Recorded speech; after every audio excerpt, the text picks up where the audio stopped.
ब्रह्मा का पिता है, कौन विष्णु की मां, शंकर का दादा कौन है, हमको दे बता।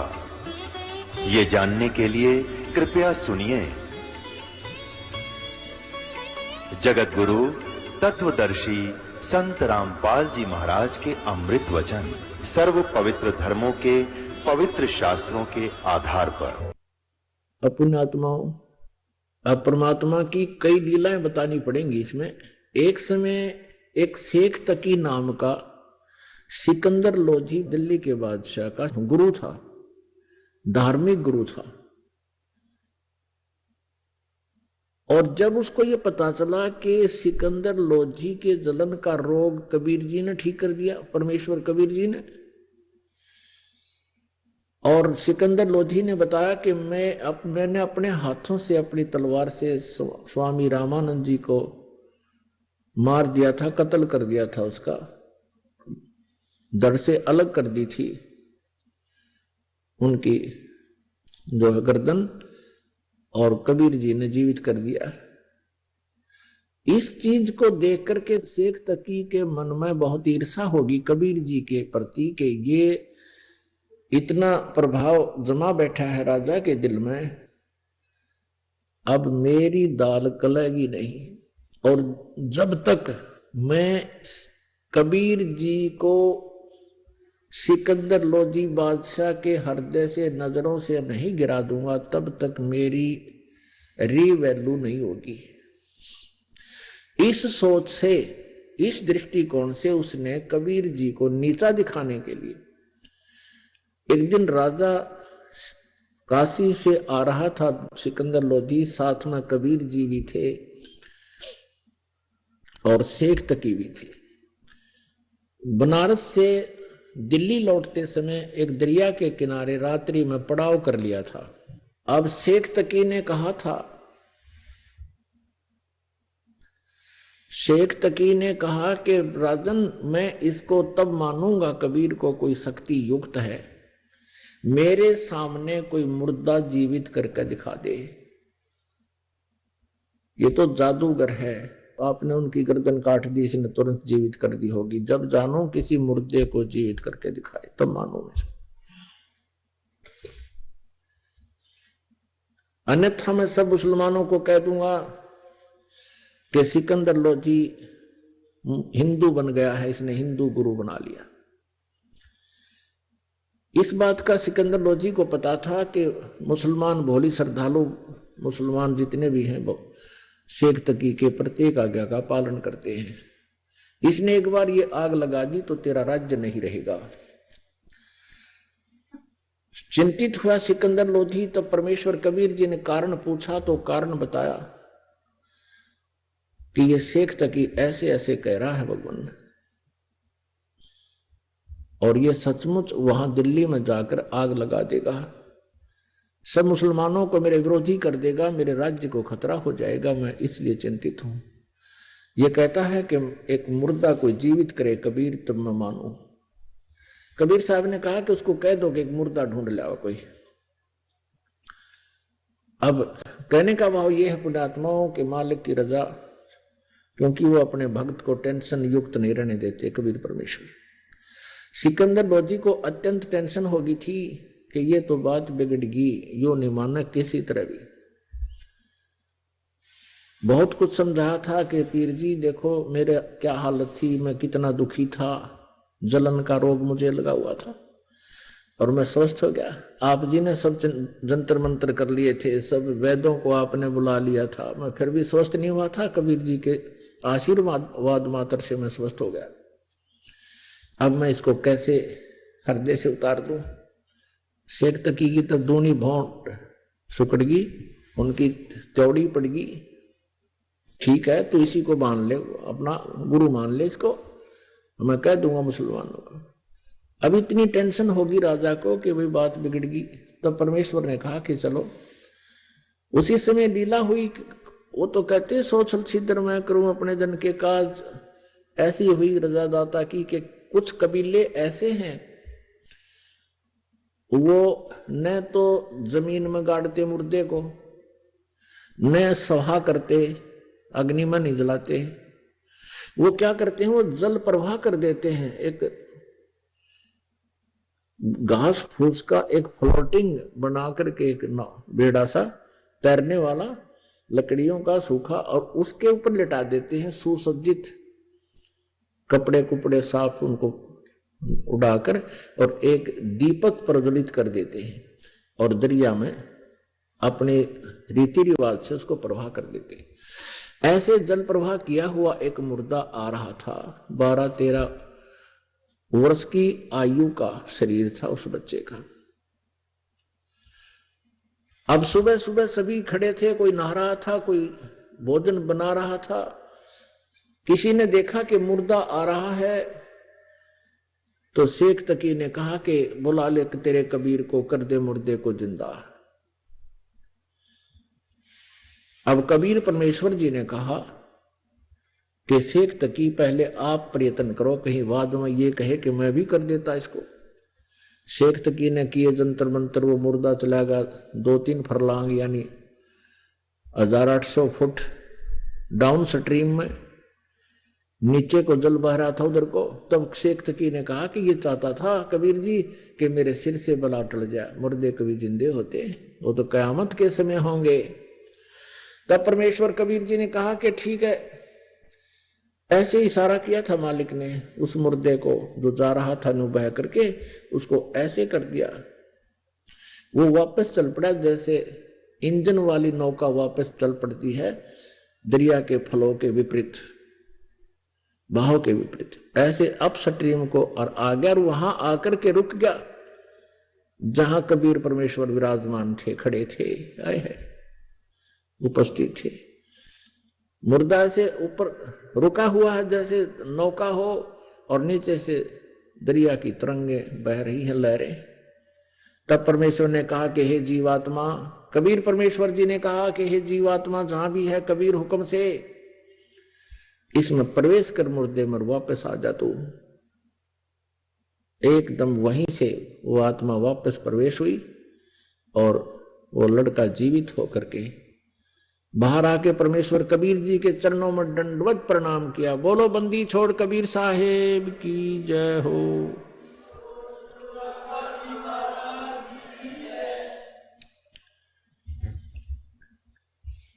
अब सभी ने, उपस्थित व्यक्तियों ने कहा, क्योंकि सैकड़ों की संख्या में, हजारों की संख्या में अंगरक्षक सैनिक थे और राजा वीर सारे थे, तब उन्होंने कहा कि हे कबीर जी, आपने तो कमाल कर दिया, लड़के का नाम कमाल रख दिया।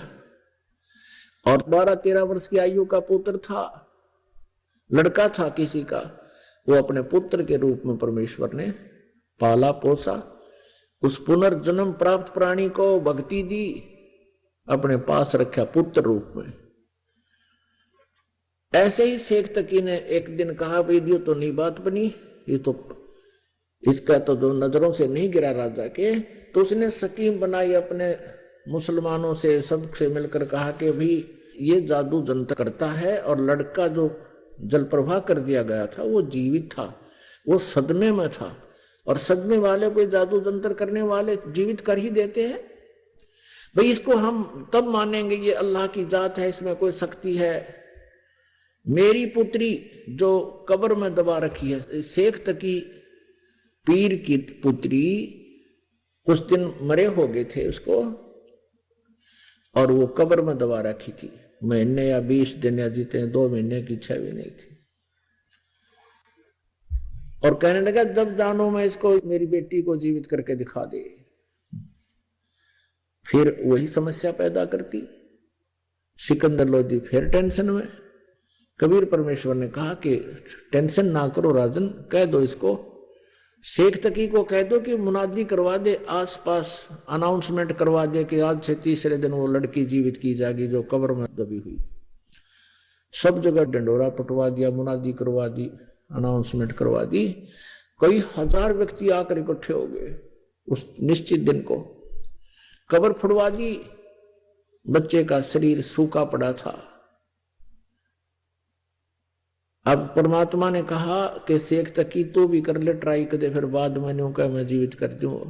तो उपस्थित व्यक्तियों ने कहा कि भगवान अगर ये कुछ करने योग्य होता अपनी बेटी ने कौन मरने देता, इसके पास कुछ नहीं है, आप दया करो। तब परमेश्वर ने कहा कि हे शेख तकी की लड़की तू जीवित हो जा। वो जीवित नहीं हुई। दोबारा फिर कहा परमात्मा ने कि शेख तकी की लड़की जीवित हो जा, नहीं हुई। तीसरी बार फिर कहा, नहीं जीवित हुई। अब शेख तकी ने बंगड़ा पा दिया, नाचर कूद क्या देखा, ढोंगी का ढोंग पकड़ा गया। अब कर देना जीवित, अब कर देना जीवित। अब उस शेख तकी पाप आत्मा को अपनी पुत्री के जीवित न होने का गम नहीं था और परमात्मा की पराजय की खुशी मना रहा था। कहते हैं राज तजना सहज है, सहज तरिया का ने, और ये मान बढ़ाई ईर्षा दुर्लभ तजनाई। और ये तजे बिना भगवान नहीं मिल सकता। तब परमात्मा ने क्या कहा कबीर जी ने कि हे जीवात्मा जहां भी है तू, कबीर हुक्म से वापस आ जा और इस बच्ची के शव में प्रवेश कर और जीवित होकर बाहर आ जा। इतना कहते ही उस शरीर में हलचल हुआ, ऐसे कंप कपी, और एकदम वह बेटी खड़ी हुई। 12-13 वर्ष की उम्र की आयु थी उस समय उसकी लड़की की भी, और बाहर आकर दंडवत प्रणाम किया कबीर परमेश्वर को। सबने कहा कमाल कर दिया भगवान, कमाल कर दिया। कोई 1000 व्यक्ति इकट्ठे थे, देख रहे थे इस दृश्य को। कमाल कर दिया, कमाल कर दिया। लड़की का नाम कमाली रख दिया, अपनी बेटी के रूप में अपने पास रखा। अब कबीर परमेश्वर जी ने कहा कि जा बेटी अपने पिता शेख तकी के साथ। तब लड़की ने 1.5 घंटा तक प्रवचन किए कि मेरा और शेख तकी जी का जितना संबंध था पुत्री और पिता का, वो समाप्त हो चुका था। मेरी आयु मनुष्य की शेष नहीं थी। अब उस लड़की ने कहा कि हे श्रोताओं, ये पूर्ण परमात्मा है, ये कबीर अल्लाह है, ये अल्लाहु अकबर है, ये स्वयं उतरे हैं। अपने पिछले जन्म की कई कहानी सुनाई कि पहले जन्म में मैं एक राबिया नाम की लड़की थी, ये परमात्मा मुझे वहां भी मिले थे। 4 वर्ष मैंने इनकी भक्ति की थी, फिर वह साधना त्याग दी थी, लोक लाज में आ गई थी। उसके कारण मुझे फिर एक और मनुष्य जीवन मिला बंसुरी का, और तीसरा जन्म मुझे आज ये कमाली का मिला था। ये भी मेरा उस भक्ति के, उस 4 साल की भक्ति जो मैंने की थी, उसके कारण ये 2-1.5 मेरे अनमोल जन्म मुझे मिले थे। और अब मेरी कोई शेष जीवन नहीं था। ये पूर्ण परमात्मा आए हैं। मैंने भी गलती की थी लोगों, अब मैं बोलूंगी नहीं इस भगवान को। इन्होंने मेरी दिव्य दृष्टि खोल दी है और मुझे पिछला ज्ञान हो गया है। उसके बाद वो लड़की ने धिक्कार दिया शेख तकी को कि तू मनुष्य नहीं शैतान है, भगवान आए हैं तो ईर्षा कर रहा है। वो कहता है इसने मेरी लड़की को बहका लिया, जद्दू जंत्र कर दिया, इस पे कोई प्रेत छोड़ दिया, इसकी ओर ही बोल रही है। माना नहीं वो नालायक। लेकिन अन्य हजारों, कोई हजारों की संख्या में उपस्थित व्यक्तियों ने परमात्मा की जय जयकार की और नाम लिया, उपदेश लिया और शिष्य बन गए। अपनात्मा परमात्मा की परिभाषा को समझने के लिए बहुत से प्रमाण आपको देने पड़ेंगे और तभी हम भगवान को पहचान सकेंगे। जब तक हम भगवान को नहीं पहचानेंगे, परमेश्वर को, हम अपना कल्याण नहीं करवा पाएंगे, क्योंकि हमें कोई ना कोई भ्रमित कर ही देता है। काल का दूत कोई ना कोई ऐसी स्टोरी सुना देगा जिससे आपको विचलित कर देगा। लेकिन इन प्रमाणों से आप विचलित नहीं हो सकते। अब ये कमाल और कमाली बेटा और बेटी के रूप में परमात्मा के पास रहे। कबीर परमेश्वर का कोई पत्नी नहीं थी, उन्होंने कोई विवाह नहीं कराया था। 2 माता पिता थे, मुंह बोले उनका जन्म मां से नहीं हुआ था। कमल के फूल पर बनारस में लहर तारा नामक एक सरोवर के ऊपर विकसित कमल के फूल पर परमात्मा ने शिशु रूप धारण किया था। नीरू और नीमा नामक एक दुल्हा दंपति उसे उठा ले गए थे। जुल्हे का कार्य करने लगे, बड़े होकर के लीला में अपने जो प्रत्येक युग में करते हैं उनका विधान है, और जिसका वेदों में प्रमाण है कि परमात्मा ऐसा ही करता है, वो ऐसा ही किया करते हैं। तो उसके बाद अब कमाल जब 20-22 वर्ष का हो गया, कमाल के मन में इतना अभिमान हो गया कि मैं जो परमात्मा कबीर जी की सेवा करता हूं, ऐसी सेवा कोई नहीं कर सकता। ये पता चला कबीर परमेश्वर जी को। उनके सामने भी उसने 1-2 बार ऐसी ढींग आंख दी, जैसे कोई सेवा कर रहा था। कबीर जी ने उनको टोक दिया, बेटा ऐसा नहीं, तुम ठीक नहीं कर रहे हो, ऐसे करो। तो उठकर कमाल जाता था, उसको ठीक रहता था।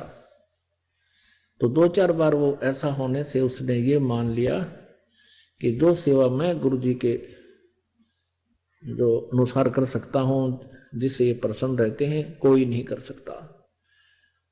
अब ये अभिमान जीव का शत्रु होता है। किसी को सेवा का अभिमान हो जाए, चाहे किसी को दान का हो जाए, और चाहे किसी को अन्य कोई और क्रियाओं से राजपद का हो जाए, तो ये अभिमान जीव का शत्रु होता है। और परमात्मा ने सोचा ये बालक बिगड़ेगा, इसके अभिमान का अंत करना चाहिए। जैसे अर्जुन को यह अभिमान हो गया था कि भगवान, जो मैं आपकी सेवा करता हूं, मैं आपका जो ऐसा शिष्य हूं, शायद ही पृथ्वी पर कोई नहीं होगा। तो श्री कृष्ण जी ने अर्जुन की फड़क निकालनी चाहिए थी, इसलिए मोरध्वज से ये प्रश्न किया था कि भाई तो अपने बेटे का मांस मेरे शेर ने खिला दे। अब जब उसने देखा था अर्जुन ने किस उत्तरे की, मैं तो पश्चिम भी कोई नहीं, महापुरुषों का जिन्होंने परमात्मा के लिए पूरा परिवार ने छाव रहा है, सिकुड़ गया था अर्जुन वहां पर। जब श्री कृष्ण ने कहा था, बोल भगत तू क्या कह रहा था कि मेरे जितना कोई सेवादार नहीं। तब अर्जुन ने कहा, भगवान मैं तो पास संग भी कोई नहीं कहे। तो समझ गया अर्जुन के भगवान आपने ये सारी लीला मेरी फड़क निकालने के लिए की थी। वो भी इंसान होता जो मान ले, समझ ले इस पॉइंट को। तो फिर क्या हुआ कि इस पर परमात्मा कबीर जी ने इस कमाल की फड़क निकालनी थी। बहुत बार संदेश भी किया, बेटा सेवा तो सभी भक्त करते हैं, कुछ लोग दिखावा गणा कर देते हैं, कुछ ना करते हैं। तो फिर भी वो कहता था, नहीं जी मेरे जैसी सेवा आपकी इनसे बन नहीं पाएगी, मैं तो आपकी हर क्रिया से परिचित हूँगा। परमात्मा बोले भाई ठीक है। एक दिन भगवान कबीर परमेश्वर जी ने कहा कि भी मैं भक्तों के या घरों पर चलेंगे, किस दूर संभाल के आते हैं अपनी फसल को। कौन कौन चले? बाजीद जी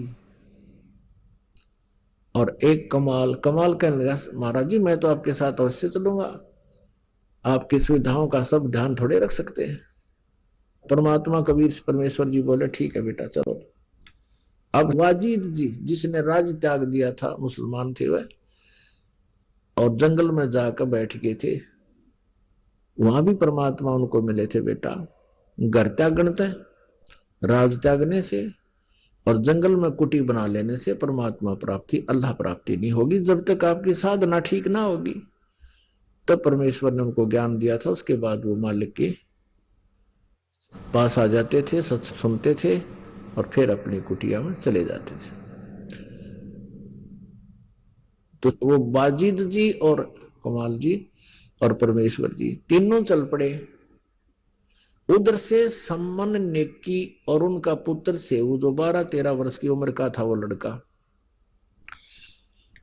लड़का कह रहा था अपने माता पिता से कि माता कभी भगवान हमारे गुरुदेव अपने घर पर भी आ जाएंगे। अब मां कह रही थी बेटा उनके तो लाखों शिष्य हो गए हैं, अब किस किस के घर जाएंगे, वो तो हमारे साथ ही रहते हैं, हमारे अंग संग रहते हैं बेटा, वो तो पल भी दूर नहीं होते। सेऊ कहता माता आपकी बात सही है, लेकिन कुछ लड़के कह रहे थे, वहां हम खेलते हैं ना, कुछ कह रहे थे कि तुम्हारे गुरु तुम्हारे घर आते हैं कभी।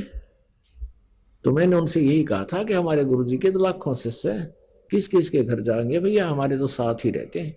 तो वो मुझे चिढ़ा रहे थे कि तुम्हारे गुरुजी तो राजाओं के घर जाते हैं, सिकंदर लोधी के घर जाते हैं, वीर सिंह बघेला काशी के नरेश के घर जाते, तुम्हारे घर कंगाल के कौन आएगा। ये गुरु लोग तो बड़े बड़े लोगों के पास ही जाते हैं।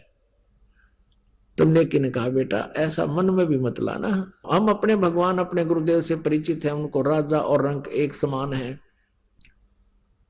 आप ये बात बेटा फिर ना दोहराना। तो फिर कहता है लड़का कि माता जी मैं ऐसा नहीं मानता हूं, लेकिन मेरी आत्मा ये कह रही है, उनका मुंह बंद हो जाएगा, एक बार गुरुजी अपने घर आ जाए। तब उन सम्मन ने कहा बेटा हमने समाज को नहीं देखना, कौन क्या कह रहा है, पता नहीं कल कोई कुछ कहेगा। इस समाज की देख करके तो श्री रामचंद्र जी ने अपना नाश कर लिया था। एक धोबी के कहते हैं सीता जी को घर से निकाल दिया, क्या समझदारी करी उन्होंने, क्या सुने समाज की।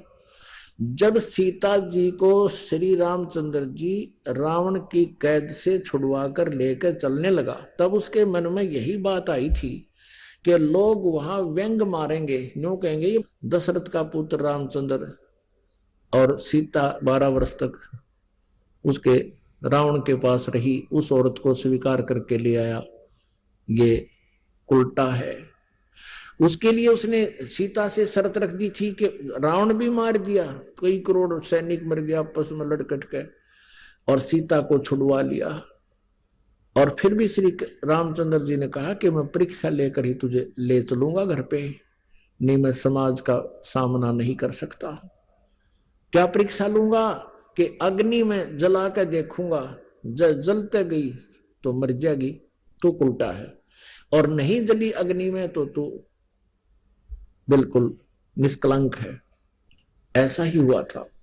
अग्नि में सीता जी को बैठा दिया गया था और वो भी सहर्ष बैठ गई थी, ठीक है आप किसी तरह परीक्षा लो, मैं अपने धर्म पर सत्य हूं, सही हूं। अग्नि ने सीता जी को जलाया नहीं था, सकुशल बैठी रही थी, कुछ नहीं हुआ। तब श्री रामचंद्र जी को संतुष्टि हुई थी और सीता को घर ले आए थे। रात को एक धोबी रात्रि के समय भेष बदलकर रामचंद्र जी घूम रहे थे अपने अयोध्या में, नगरी में कि कोई मेरे शासन काल में कोई दुखी प्राणी ना हो, उसकी पुकार मेरे तक ना पहुंची हो, किसी कारण से राज दरबारी ना लाए हो, तो वो स्वयं जानना चाहा करते थे, नगरी में घूमा करते थे। एक धोबी अपनी धोबन ने पीटने लग रहा, और वो किस दोष में पीट रहा था, उसकी पिटाई कर रहा था कि वो लड़ झगड़ के घर से चली गई थी और 2-3 दिन में वापस आई थी। तो वो कह रहा था कि मैं दशरथ के पुत्र रामचंद्र जैसा नहीं हूं, 12 वर्ष तक रावण के पास रहने के उपरांत सीता को घर ले आया है। अब रामचंद्र जी वापस आ गए और सुबह अपनी पत्नी को घर से निकाल दिया, जबकि वह गर्भवती थी।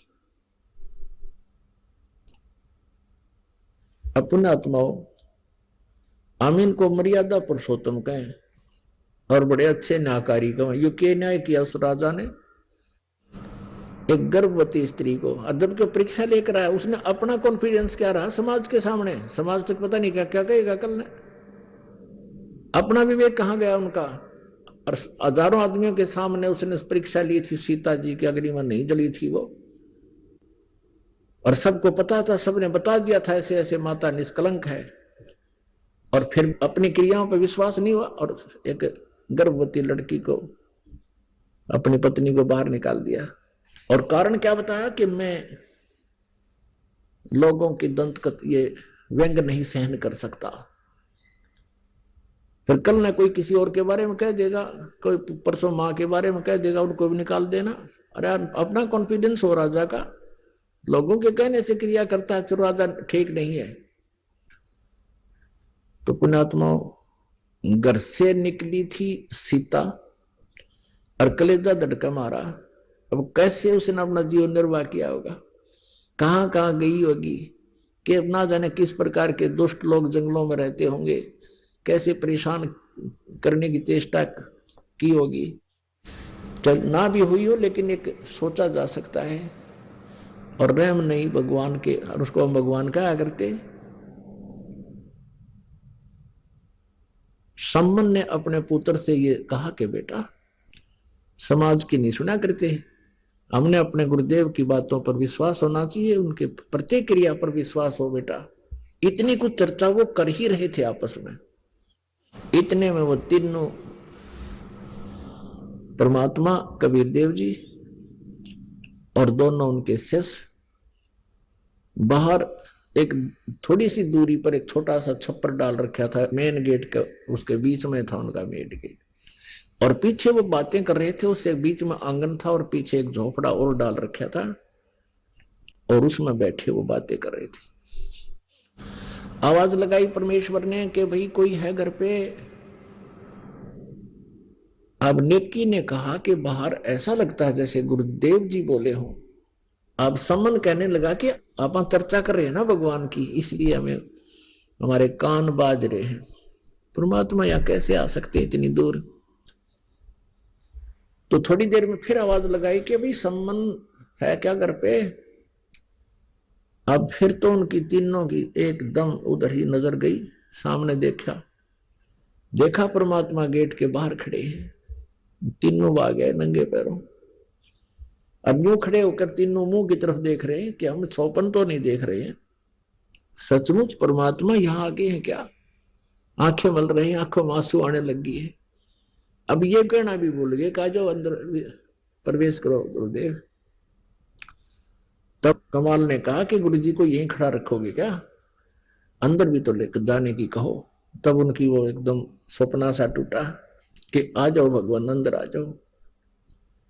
अब अंदर जाके जैसा भी फटा पुराना बिछौना था, कोई गद्दा था, वो बिछा दिया।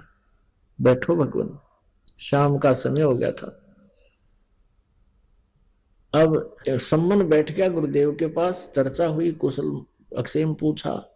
हे भगवान बड़ी दया करी, हे मेरे दाता, हम तो अभी आपकी चर्चा कर रहे थे। आपका बच्चा ये सेव कह रहा था, आप तो अंतर्यामी हो, आपने इस बच्चे की पुकार सुन ली।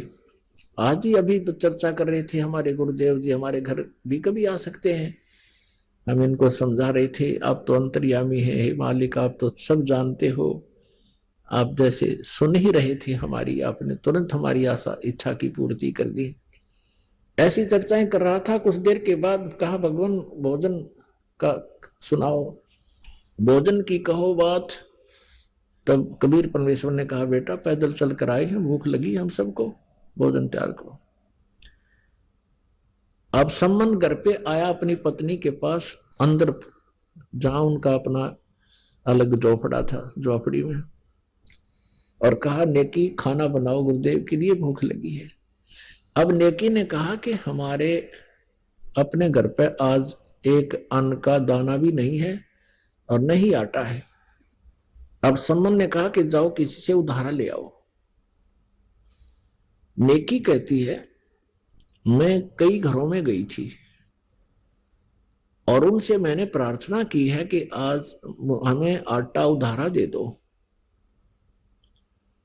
लेकिन कोई नहीं दे रहा है। मैंने उनसे बता दिया हमारे गुरुजी आए हैं और हमने भोजन बनाना है, आटा दे दो, उधारा दे दो। अब सभी क्या कह रहे हैं, व्यंग कर रहे हैं उनके साथ मजाक कर रहे हैं, ताने मारे हैं कि तुम्हारे तो भगवान है ना, तुम्हारे गुरुजी, उन्होंने तो सिकंदर लोधी का रोग ठीक कर दिया, उन्होंने तो कमाल को जीवित कर दिया, कमाली को जीवित कर दिया है, और रामानंद जी को जीवित कर दिया। तो क्या तुम्हारे घर पर वो आटा नहीं पैदा कर सकते। यानी ये जानकर और करड़े हो गए, किसी ने आटा नहीं डाला। हालांकि पहले मना नहीं करते थे, आपस में लेन देन हो जाता है। उस दिन तो उधारा भी नहीं दिया। अब सम्मन से नेकी ने कहा कि कोई भी उधारा नहीं दे रहा है। तो सम्मन ने कहा कि ला तेरी चूंदड़ी दे दे, तेरा ये चीर दे दे जो उसने ओढ़ रखा था, इसको गिरवी रखकर आटा ले आऊंगा। नेकी ने कहा कि ये फटा हुआ है 2-3 जगह से, मैं ये भी लेकर गई थी किसी के पास कि मेरा चीर गिरवी रख लो और 3 सेर आटा दे दो। किसी ने नहीं दिया कि फटा पड़ा है। अब सम्मन एकदम कलेजा पकड़कर बैठ गया जमीन पर। हे भगवान, आज क्या बनी, पहली बार परमात्मा आए हमारे घर पे और आज हम इनको आहार नहीं करा सकते। बहुत चिंतित हो गया। तब नेकी ने कहा कि ऐसी बात नहीं बनेगी, चिंता मत करो, कुछ उपाय बनाते हैं। वो कहने लगा क्या उपाय बनाएंगे, कोई उधारा दे नहीं रहा, ऐसा हमारे पास कोई कपड़ा नहीं जिससे हम गिरवी रख दें, कोई ऐसा आइटम नहीं घर का, अब क्या उपाय बनेगा, हम तो शर्म के मर जाएंगे, क्या क्या कहेंगे गुरुदेव कि हम भोजन नहीं करा सके, भूख लगी है गुरु जी को। तो नेकी ने कहा कि आप ऐसा करो, रात्रि के समय चोरी कर लाओ 3 सेर आटा और गुरुदेव को और तथा इन भक्तों को खाना खिला देंगे वक्त से। अब कहो गुरुदेव को कि विश्राम करें, ज्ञान ध्यान कर लें और सुबह वक्त से भोजन बनाएंगे, ये समझ जाएंगे। तो सम्मन कहने लगा चोरी करके लाएंगे, ठीक है कोई बात नहीं। तो लड़का सुन रहा था सेव, वो कहने लगा माता जी गुरुजी भी बताते हैं और आप भी कहा करते हो कि चोरी करना महापाप होता है, और आज हम चोरी करेंगे, हमारा तो भक्ति का नाश हो जाएगा, चोरी महापाप होती है।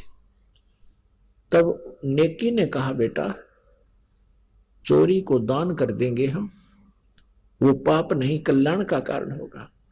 तो सेव ने कहा माई माता चोरी तो चोरी ही होती है, दान कर दे चाहे ना कर दे, चोरी तो चोरी ही कहलाता है। चोर के मन में जब दोष आता है तभी तो चोरी करता है।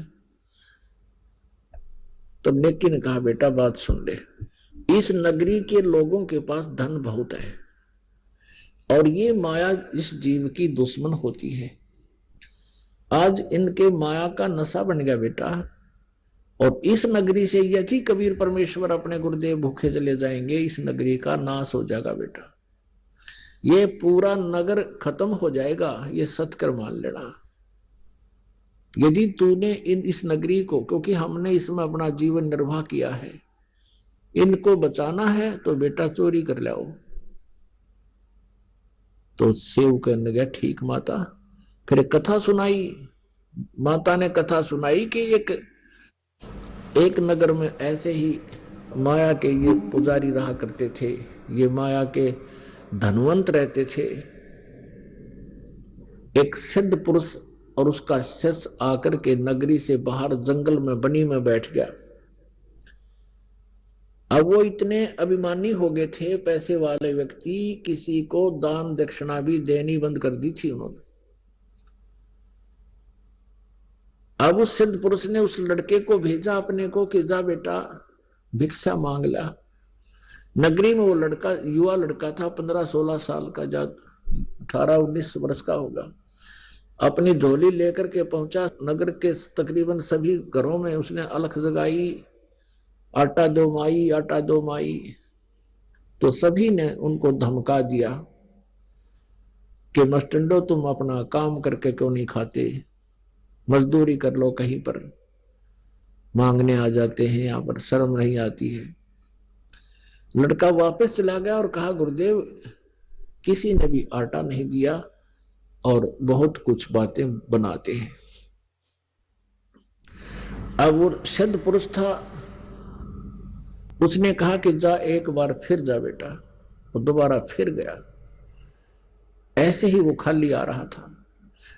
जब वो वापस आ रहा था, उसी नगर के बाहर की तरफ एक कुम्हार का घर था, और उस कुम्हारी ने वो पहले दिन भी जाता देखा, खाली आता देखा। विधवा थी, उसका पति मर चुका था, 2-4 बच्चे थे उसके। उसने अगले दिन भी देखा कि ये नहीं डालेंगे, इनको कुछ इन्होंने देना ही नहीं है, नगर वालों ने, इनको तो माया का अभिमान है। तो उस कुम्हारी ने पूछा उस शिष्य से, उस साधु बालक से कि बेटा महाराज आटा नहीं मिला? अक नहीं माई, किसी ने नहीं डाला। तो उसने कहा भाई देख, कल भी देख, तेरे को देखा मैंने, और बेटा मुझे अपने पुत्रों की तरह तेरे में ममता बन गई है कि मेरा बेटा अगर ऐसे भूखा रह जाए 2 दिन से, क्या बीतेगी उसके ऊपर। भाई मैं कुम्हारी हूं, जात से कुम्हारी हूं, और तू ये रोटी ले जा बनी बनाई, और अपने गुरुजी से बता देना बेटा बाद में खाना, कहीं वो फिर मुझे शराप ना दे दे। भाई कई महात्मा ऐसे होते हैं जो अन्य जाति वालों का नहीं खाते, ब्राह्मण बणियों का ही खाते हैं या क्षत्रियों का खाते हैं। उसने ऐसा ही किया, ठीक है माई दे दो। अब उसने जाते अपने गुरुदेव से कहा कि गुरुदेव पूरी नगरी में घूमा, किसी ने आटा नहीं दिया, उल्ट सुलट बातें बना रहे हैं, बहुत भली बुरी कह रहे हैं आपके बारे में, मेरे बारे में। और बाहर की तरफ एक कुम्हारी का घर था, उसने सारी कहानी बताई, उसकी आंखों में आंसू आ गए गुरुदेव, और वो कह रही थी बेटा अपने गुरुदेव को बता के फिर ये रोटी खाना। ये रोटी उसने दी है 2 व्यक्तियों की। तब उसने कहा संत ने कि बेटा तू रोटी खा ले, भूख लाग गई थी, बच्चे ने भोजन खा लिया। और बेटा यूं कर रखते, मैं भी खा लूंगा बाद में। और अब तू वापस जा, उस माई ने कह दे कि सूर्य अस्त होने से पहले पहले इस नगरी ने त्याग दे, और जहां भी तू पहुंच जाएगी सूर्य अस्त से पहले पहले वहीं रुक जाना, तेरा वहीं बस जाएगी तो तेरा पूरा वंश चलेगा वहां पर। और उसको बता देना किसी से कहे नहीं ये बात जो हम बताने जा रहे हैं, रात्रि के समय ये नगर नहीं रहेगा, ये सारा खत्म होगा। अब लड़का वापस आया, उसने सोचा माई थी नौकूंगा तू घर छोड़ दे, तो यह भी नो सोचेगी अच्छी आपत मोल ली रोटी खुआ कर मेरा घर छूट गया। तो उसने सारी कहानी बताई कि माई हमारे गुरुजी बहुत पहुंचे हुए महापुरुष हैं और इस नगरी से बहुत दुखी हो गए हैं कि इतना अभिमान हो गया, ये राक्षस टाइप हो गए हैं, भगवान से भी नहीं डरते, और अतिथि को तो वैसे भी आहार करा दिया करते हैं, और ये इतनी बकवास कर रहे हैं। आज ये नगर माई रात ने खत्म हो जाएगा, और अब दिन के 12 बजे हैं, तू निकल जा फटाफट, अपने सारे सामान को लेकर चली जा, जहां सूर्य अस्त हो जाए, दिन छिप जाए तो वहीं रुक जाइए, तू वहीं बस जाएगी। आशीर्वाद है गुरु जी का। अब उस समय उसको पता होता था कि सचमुच साधु ने जो वचन काट दिया वो टले नहीं का। उसने तो उसी समय अपने बच्चों के साथ अपने गद्या पर सामान लाद दिया और चल पड़ी।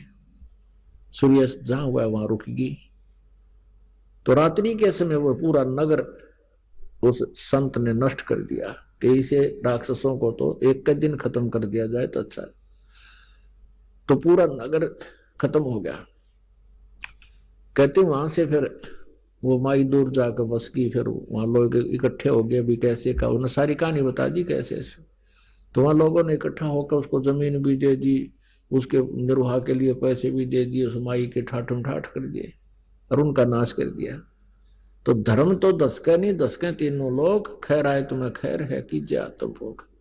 अब यह कथा सुनाई उस नेकी ने अपने पुत्र से उतर कि बेटा इस नगरी का न्यू नाश हो जाएगा, इसको बचाना है और परमात्मा को इन्हीं का अन्न खवाना पड़ेगा, नहीं तो बात बिगड़ गई कति। ये तो अभिमानी हो रहे हैं, आसमान में चल रहे हैं आजकल, 7वें आसमान पर घूम रहे हैं इनके दिमाग, और माया जीव का नाश होती है बेटा।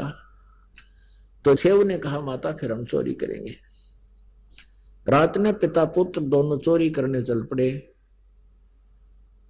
एक सेठ की दुकान में घर में सुराख बना लिया, और सम्मन ने कहा बेटा तू बाहर रहना सेव से, और मैं अंदर से कुछ आटा चुरा के लाऊंगा, केवल 3 सेर, ज्यादा नहीं चुराएंगे, कुछ भी नहीं लेंगे। और अब सेव ने कहा पिताजी आप इस लाला जी की पहुंच यहाँ के राजा तक है, और आप पकड़े गए तो पिताजी आपको सूली तोड़ देंगे ये लोग, और मैं बालक हूं, मैं पकड़ा भी गया तो मुझे बख्श देंगे। तब उस सम्मन ने कहा नहीं बेटा, अगर तेरे को फांसी दे दिया तो हम किस कारण जिएंगे। तब सेव नहीं माना कि नहीं पिताजी मैं बालक हूं, मुझे मेरी क्षमा हो सकती है। ऐसे कहते कहते उस सुराख के अंदर से, सेंध के अंदर से, पाड़ ला रखी थी नो समझ लो, उसके अंदर से सेव घुस गया पनिया की दुकान में। सम्मन ने कहा बेटा 3 सेर से ज्यादा नहीं लाना, अंदाजा सा 3 सेर ले आना, 3 किलो। अब सेव ने अंधेरे में आटा ढूंढा, अंदाजा सा अपना नोट डाल के 3 बुक और चालन की तैयारी करी। इतने में खुड़का हो गया, आवाज होगी जोर की, एक तराजू पर पैर टिक गया। वो एकदम बहुत जोर का आवाज हुई तो बनिया वहीं सो रहा था, वो जाग गया लाला जी, और पकड़ के उसको पहले दीपक जलाया, फिर पहचान लिया, अच्छा तू तो सम्मन का है, सम्मन का। अरे भगतो चोरी करने लग गए, पकड़ लिया। तो सेव कहने लगा, लाला जी शोर ना करे, 3 सेर आटा लिया है, हमारे घर गुरु जी आ रहे हैं, उनके लिए भोजन करवाना था। तो लाला जी कहने लगे, अच्छा अच्छा, अरे चोरी तो वो करवा रहा तुम्हारा गुरु, वो चोरी करवाने आता है यहाँ पर। ठीक है, आज राजा से पेश होकर कहेंगे ये आता है कि चोरी कराता है, ये तो अच्छे आदमी थे, चोरी करते ही नहीं थे। अब सम्मन भी सुना इस आवाज ने, सेव भी सुन गया।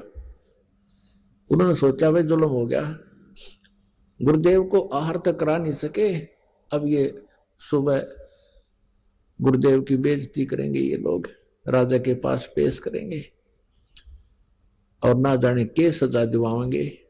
जब लाला जी ने उसको पकड़ना चाहा सेव को, उसने कपड़े में बांध रखा था और 3 सेर आटा उस सुराख में से बाहर फेंक दिया और कहा, पिताजी मैं तो पकड़ दिया लाला जी ने, और आप ले जाओ इसको, गुरुदेव को भोजन करा के शीघ्र रवाना कर देना। अब सम्मन लेकर के उस आटे को घर पे आ गया। नेकी ने पूछा, पुत्र कहाँ है?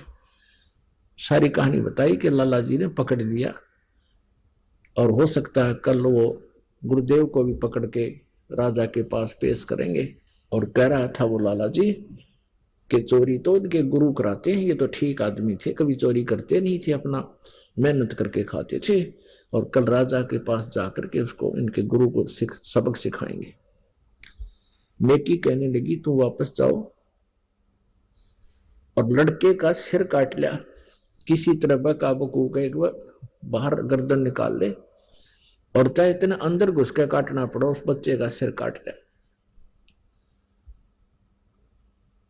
नहीं तो बात बिगड़ जाएगी। कल बच्चे को पहचान लेंगे और सारी बात बिगड़ेगी। अब सम्मन लेकर हाथ में करद, इतनी लंबा चक्कू, और पहुंच गया। उधर से सेव के मन में भी यही प्रेरणा थी, है भगवान मेरा पिताजी मेरा सिर काट ले जा किसी तरह, और लाला जी फिर डर जाएगा, कहीं जिक्र नहीं करेगा, कहीं नहीं बताएगा। अब सम्मन जब आया, सम्मन ने कहा कि बेटा सेव, 2 बात जरूरी करनी है, एक आवश्यक बातें करनी है, एक बार तू सिर निकाल ले इस सुराख से बाहर, फिर तो हम नहीं मिल पाएंगे बेटा, तुझे पकड़ा देंगे ये पुलिस को, फिर पिता पुत्र को मिलने नहीं देंगे ये लोग, 2 बात तेरे कान में बताऊंगा। उधर से सेव ने कहा, लाला जी मेरा पिताजी आया हुआ बाहर, कोई जरूरी काम बताना चाहता है, एक बार मुझे छोड़ दो। सेठ बोला, तू भाग जाएगा? ऐसे कैसे छोड़ दो, तू भाग जाएगा? उसने कहा, नहीं भागूंगा मैं। कि नहीं, कोई विश्वास नहीं। अब सेव ने कहा कि आप मेरे पैर का रस्सा बांध दो, इतना लूज कर दो, इतना ढीला छोड़ दो कि मैं केवल गर्दन बाहर निकाल लूं, बिल्कुल फ्री ना करो। अब लाला जी ने सोचा, भाई के हो गया, 3 शेर चूरने तो ले गए हैं बेचारे, ढीला बांध दिया रस्सा, थाम के बांध रखा था और कर दिया ढीला, बतला ले। उन्हें सिर बाहर निकाला,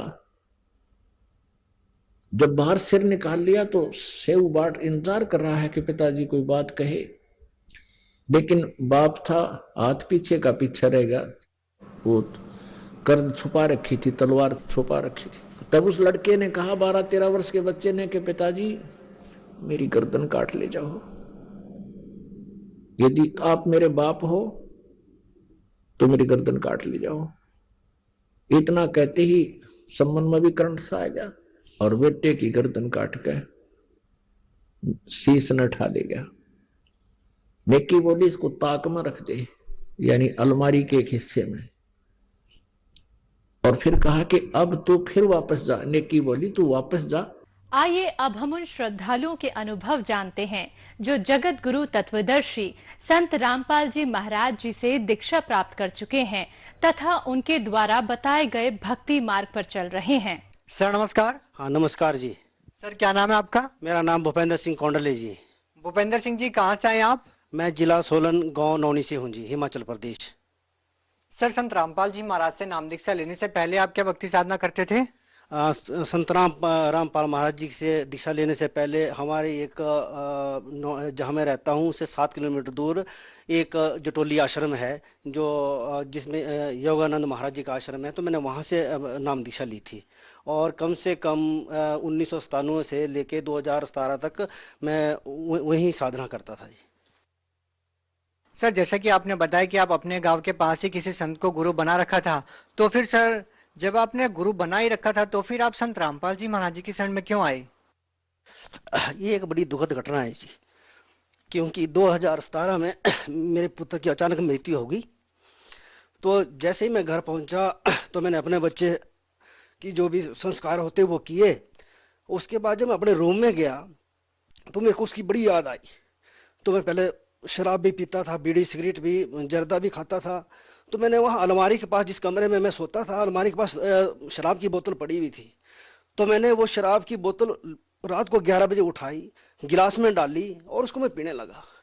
तो कुदरती ही परमात्मा की कुछ ऐसी रजा हुई कि मेरा मन अंदर से बोला कि बंदे पहले पीता था तू मौज मस्ती के लिए और अब पी रहा है दुख में। ऐसा ना हो कल के लिए तेरी 2 बच्ची है ये भी परेशान हो, तेरी पत्नी परेशान हो, और जब मैं नौकरी करता हूँ वहाँ नौकरी भी छूट जाए।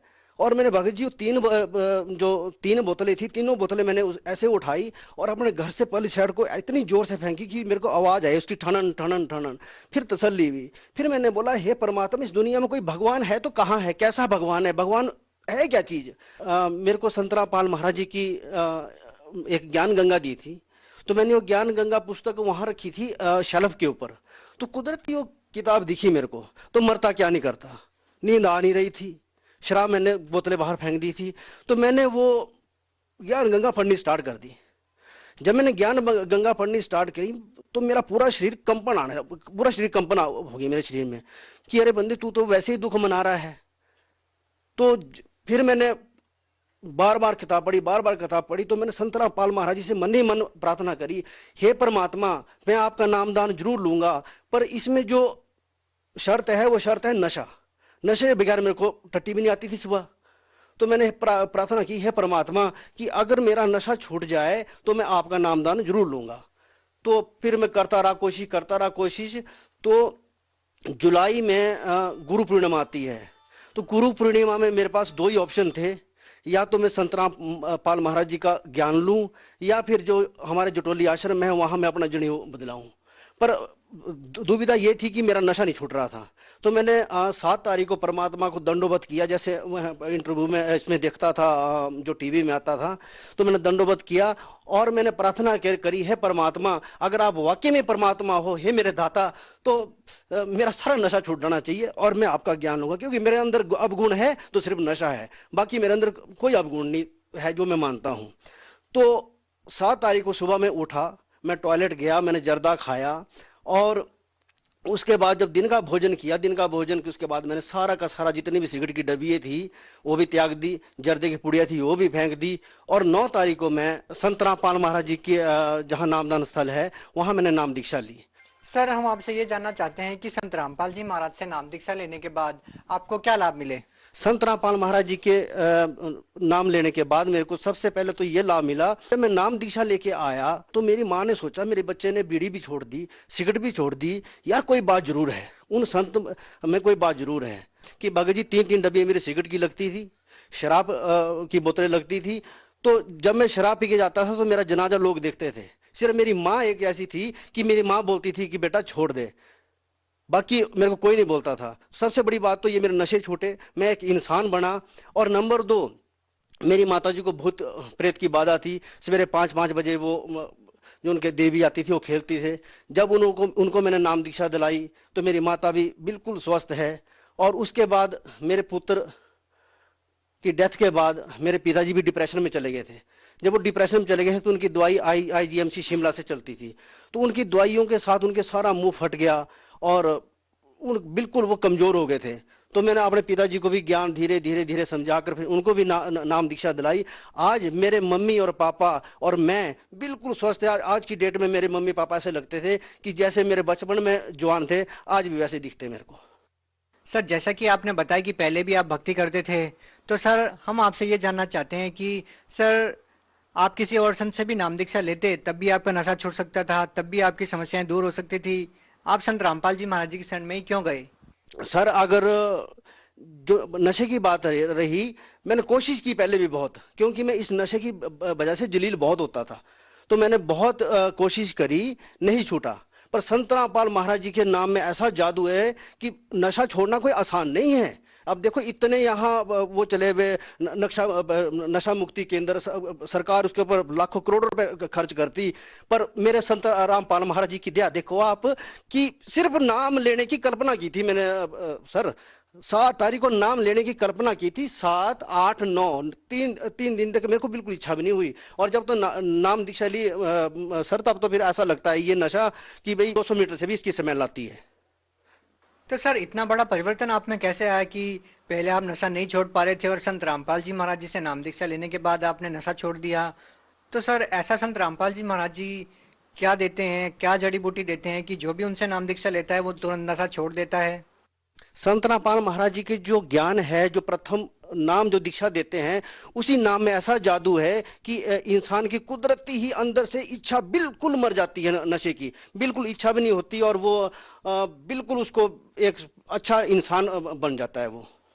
सर जो लोग अभी भी नशा करते हैं और वो चाहकर भी नहीं छोड़ पा रहे हैं, तो वो लोग अगर संत रामपाल जी महाराज जी से नाम दीक्षा लेते हैं तो क्या उनका भी नशा छूट जाएगा? सर मैं गारंटीड बोलता हूँ, मैं एफिडेविट के ऊपर लिख के दे सकता हूँ कि अगर कोई भी नशा छोड़ना चाहे, संत रामपाल महाराज जी का नाम लो और मर्यादा में रहो। अगर आपका नशा नहीं छोड़ेगा तो मेरे को कुत्ता बोलना, आपने आपके जूते में पानी पीऊंगा मैं, अगर आपका नशा नहीं छूटा। मेरा छूटा, मेरी माँ नशा करती थी, उनका छूटा, मेरा बाप नशा करता, उनका छूटा। यार मैं तो अभी चलो 46 साल का हूँ, मेरे माँ बाप तो 60-60, 65 साल के हैं, उन्होंने 40-45 साल का नशा उनका छूट गया, यार आपका नहीं छूटेगा? आज की डेट में सर हमारे जिला सोलन में इतना बुरा हाल है ये यंग जनरेशन का। मैं तो उनसे प्रार्थना करता हूँ, उनके माँ बापों से प्रार्थना करता हूँ, अगर आप अपने बच्चे का भला चाहते हो तो संत रामपाल महाराज जी का ज्ञान लो। 100% मैं लिख के देता हूँ सर एफिडेविट के। मैं यहाँ अगर कोई भी मेरे को सुन रहा हो, यहाँ पूरे भारतवर्ष में सुनना, मैं लिख के दे सकता हूँ, आपके जूते में पानी पीऊंगा अगर आपका नशा ना छूट जाए। सर आप एक ऐसे संत की शरण में जाने की बोल रहे हैं जो खुद अभी जेल में है, तो वो लोगों का नशा कैसे छुटवा सकते हैं, कैसे लोगों को राहत दे सकते हैं?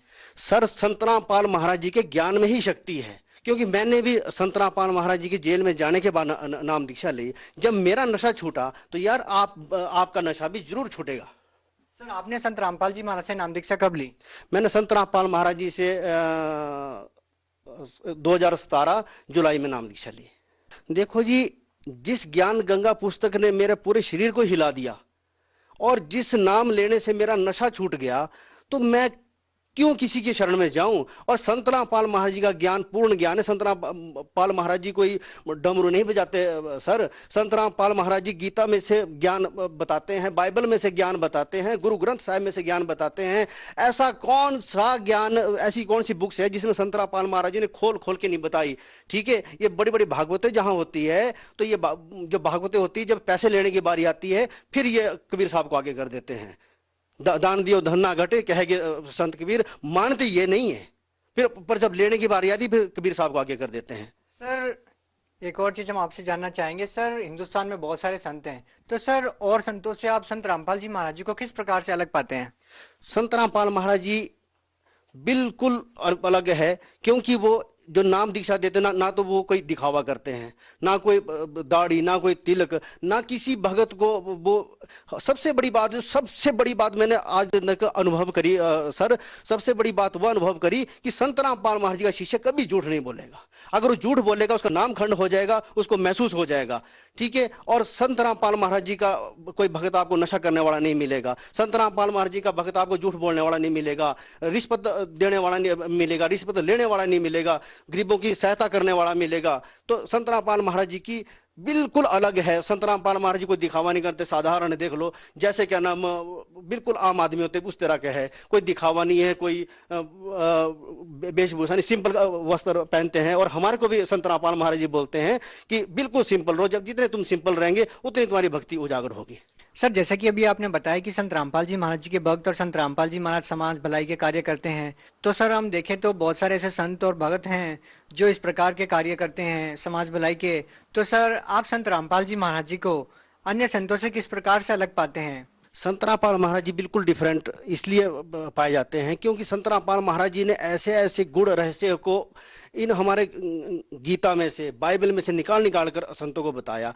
एक छोटी सी बात है भगत जी, एक जब हमारा जो कृष्ण लीला है, जब कृष्ण लीला चली थी तो लोगों ने बड़े प्यार से सुनी हो। कृष्ण लीला में जो किरदार उस टाइम थे, किरदार ने सरेआम बोला है कि भूतों की पूजा करे तो भूत योनि में जावे, पितर की पूजा करे तो पितर योनि में जावे, और अगर देवता की पूजा करे तो देवलोक में जावे कुछ समय के लिए, उसके बाद फिर मृत्यु लोक में आए। आज ने किसी को पता नहीं था, हम बड़े ताड़ियां बजा बजा के सुनते थे, वाह वाह वाह। पर जो उसकी असलियत थी वो सतगुरु रामपाल महाराज जी ने बताई, और उसको अब जब हमारे समझ में आया तो उस तरीके के हम उनको समझाते हैं, उस तरीके हम उनको समझाते हैं कि भाई अब वो जो हम, मेरे पास क्लिप भी है, वो मैं लोगों को समझाता था कि आप पहले देखते थे, अब देखो आप ये जो हम श्राद्ध करते हैं, है ना, पितृ पूजा करते हैं, जब पितृ पूजा करेंगे तो हम पितृ के इसमें योनि में जाएंगे। अगर हम भूत प्रेतों की पूजा करेंगे तो भूत प्रेतों की योनि में जाएंगे। अगर हम देवी देवता की पूजा करेंगे तो कुछ समय वहां जाएंगे, उसके बाद फिर 1,84 में भटकेंगे और फिर दोबारा क्या पता कुत्ता घोड़ा गधा किस योनि में तड़पे, कुछ पता नहीं है। तो संत रामपाल महाराज जी ने हमारे को वो ज्ञान दिया जिसमें हमारी यहाँ से मुक्ति होकर हम सतलोक की प्राप्ति करेंगे। और ये जो यहाँ जगत के संत है वो सिर्फ हमारे को यही भक्ति बताते थे कि यही जो संसार के सुख है उसी की भक्ति बताते थे, तो हमारा उससे कल्याण नहीं था। पर संत रामपाल महाराज जी के ज्ञान में उन्होंने वो ज्ञान हमारे को बताया कि हमारे को यहाँ भी सुख मिलेंगे और वहाँ सतलोक में भी हमारे को सुख प्राप्त होगा। सर जैसा कि अभी आपने बताया कि संत रामपाल जी महाराज जी से नाम दीक्षा लें, तो सर भगत समाज इस बात का निर्णय कैसे करे कि किस संत से नाम दीक्षा लेनी चाहिए, किस संत का ज्ञान ग्रहण करना चाहिए? सर रोज एक नया बाबा टीवी पर लॉन्च होता है, तो सर इतने सारे संतों के बीच में भगत समाज इस बात का निर्णय कैसे करे कि किस संत से नाम दीक्षा लेनी चाहिए और किस संत का ज्ञान ग्रहण करना चाहिए? देखिए जी, छोटी सी बात है। सबसे प्रथम तो अगर आप ज्ञान गंगा पढ़ो, ज्ञान गंगा पढ़ने से आपको पूरा ज्ञान आ जाएगा। और जो संत आपको 2 नाम का अक्षर दे वही पूर्ण संत है, क्योंकि ये अपने गुरु नानक देव साहब के साखी में भी लिखा हुआ और गीता में भी लिखा हुआ। आज दिन तक किसी ने नहीं बताया, कोई भी संत थे तो एक नाम दे देते तो जैसे हरे राम या ओम नमः शिवाय और छुट्टी। पर सतगुरु रामपाल महाराज जी प्रथम नाम, उसके बाद सत नाम, उसके बाद सार नाम देते हैं और 100% इससे मुक्ति होती है। सर आप भगत समाज को क्या संदेश देना चाहेंगे? भगत समाज को संदेश तो क्या दे सर जी, पर मैं प्रार्थना कर सकता हूं कि ये संसार बहुत दुखी संसार है। इस संसार में मैं नहीं मानता कि आज इन तक कोई भी सुखी है। कोई धन से दुखी, कोई अपने शरीर से दुखी, कोई पड़ोसियों से दुखी, कोई किसी चीज से दुखी। बस आपसे प्रार्थना है कि आंखें मीच कर संत गुरु रामपाल जी का ज्ञान प्राप्त करो और अपना कल्याण कराओ। बहुत बहुत धन्यवाद आपका। सत साहेब।